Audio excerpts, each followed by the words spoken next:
Everybody wants to know, what is the difference in the role of a business analyst in Waterfall versus Agile? Hopefully, I will be able to answer that for you guys. What is going on? Welcome to the channel, guys. I'm the BA Tutor, and if you're new to the channel, welcome. I talk everything in regards to the business analyst world, so if you're interested in that, and clearly you are, you clicked on the video, go ahead and hit that big red subscribe button down below and make sure to turn on my post notifications. So you obviously see the title. We're going to be talking about the role of the business analyst in these two different methodologies, Agile versus Waterfall. What is the difference?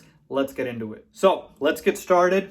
We've got the board right here, so I can make this visually easier for you guys. And we've got the Waterfall methodology here and the Agile methodology. Now, if you are not aware of what these methodologies are, I really suggest you go ahead and watch my other videos in which I explain this. Also, I have a full course where I explain in detail the differences with these methodologies. So I'll just be giving a high-level overview of that, but if you want more detail, make sure to go ahead and check out my courses in the description below and my other videos. So we know with these two methodologies, Agile and Waterfall are completely different. Okay, Waterfall is more of a less flexible, slower, one-stop shop, no room for change type of methodology, versus Agile. There's always room for change. There's iterations, there's sprints, and so the role tends to be different. So let's start with Waterfall, which is much more of a straightforward methodology. In a sense, you basically have, the first phase, which is requirements, right? And then from requirements, you go down to design, okay? Then from design, you will go ahead and you go down to development, okay? Then from development, you will go down to testing. And then from testing, you will go down to deployment. And then from that, you will finally finish it off in maintenance, okay? Now, you see kind of how this is a waterfall effect, if you will. That's why it's called Waterfall, by the way, because it's a very straightforward process. And now, as far as the business analyst's role in Waterfall, it's very simple. You're going to go ahead and write requirements. And where does that happen? Obviously, at the very beginning. So it's very clear. The business analyst writes the requirements, and the requirements phase is the first thing that happens in the Waterfall methodology. So when I say write requirements, we're obviously talking about writing, the business requirements document, or it could be the functional requirements document, or it could be called the functional specifications document. Call it whatever you want. Essentially, it's the requirements. And so it's a very straightforward process. The BA goes ahead and writes the requirements, and then as it moves down into these phases, you will have the requirements get coded, obviously, by the development team. Then you'll have the, coding tested, then it'll be deployed, and then it'll be maintained. Simple and straightforward. The BA's role is to write the requirements in the Waterfall methodology. Well, now that we've got that figured out, what is the BA's role in the Agile methodology? Well, here's the thing with Agile. You have to understand, as I mentioned, it's a very, very iterative approach. And instead of a straightforward line that you kind of have, right, with Waterfall, it kind of goes like this. Agile tends to be more of a loop, okay? And the reason I kind of show a loop is because you have these iterations, okay? And this one iteration is what I would call a sprint, right? And in a sprint, you're basically going to have this entire process done once, and then this process gets done again and again, and this would be sprint 2, sprint 3. So essentially, you're taking what you have in Waterfall, which is like a one big bang, but you're basically doing it in blocks, okay? These are the blocks you're doing it called sprints, which take place usually, standard is about 2 weeks per sprint, but you can do more or less than that.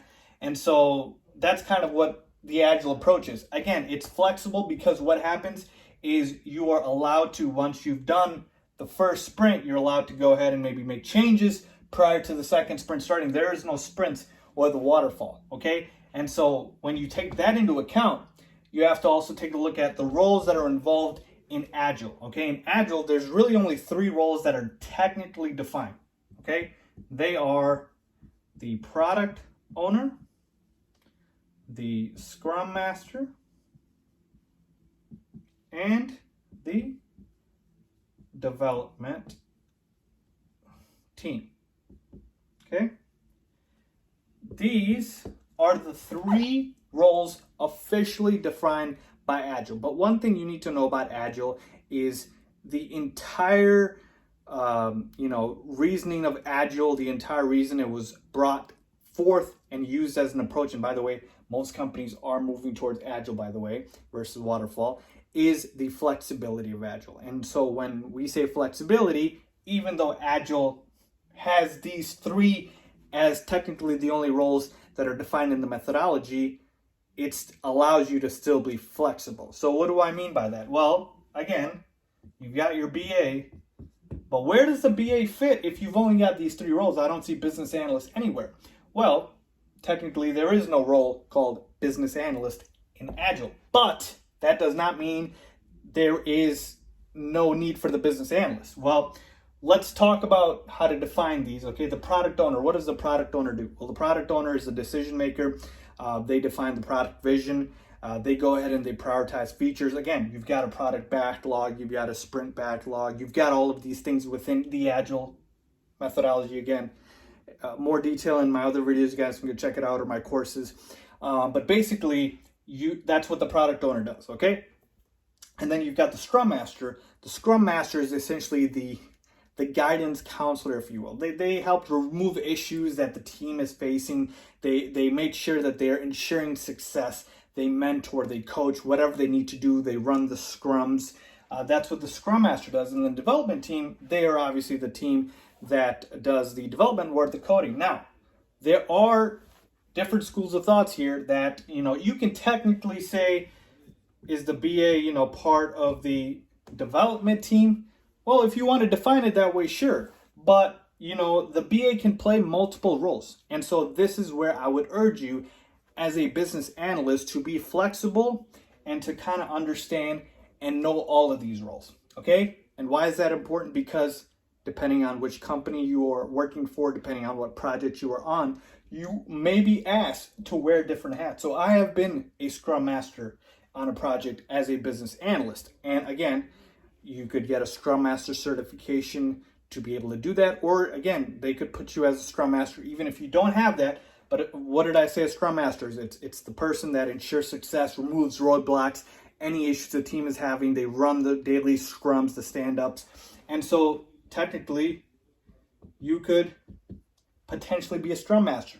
Product owner. Now, the product owner to be totally different roles, but could you assist the product owner in defining the vision of the product, in prioritizing the backlog, in ensuring that the features are prioritized? Sure, the BA could do that. So they could assist the product owner. So the BA could have multiple roles in Agile, okay, when it comes to this. And as far as the development team, again, like I said, they could be part of what is considered the development team, because when you are talking about the work being done in a sprint, you are still going to have requirements. But in the difference between Waterfall and Agile is, when I told you guys about requirements, I said you will have requirements in the version of a business requirements document.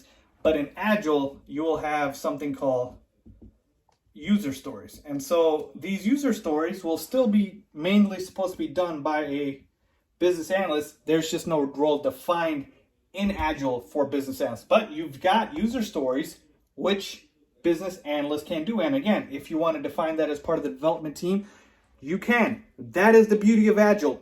It is all about flexibility. So if there's one thing you need to understand about Agile, it is all about flexibility. So yes, the BA still has a role, a major role in Agile. It is just how your team, your company, your project, and your roles within the team will define it, okay? But for the most part, technically there is no BA role title in Agile, but they still play a part in here. Again, user stories versus BRD, that's a big difference in Waterfall versus Agile.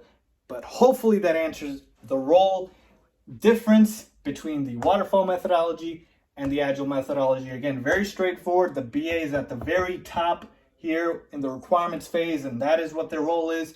And in agile, you got to be flexible. You can be part of the development team. You could play a role as a scrum master. You could assist a product owner. There are a number of things, and you're writing user stories. So hopefully that helps you guys out. If it does, please make sure to give this video a big thumbs up. It helps me out a lot. And please make sure to subscribe. As always, thanks for watching.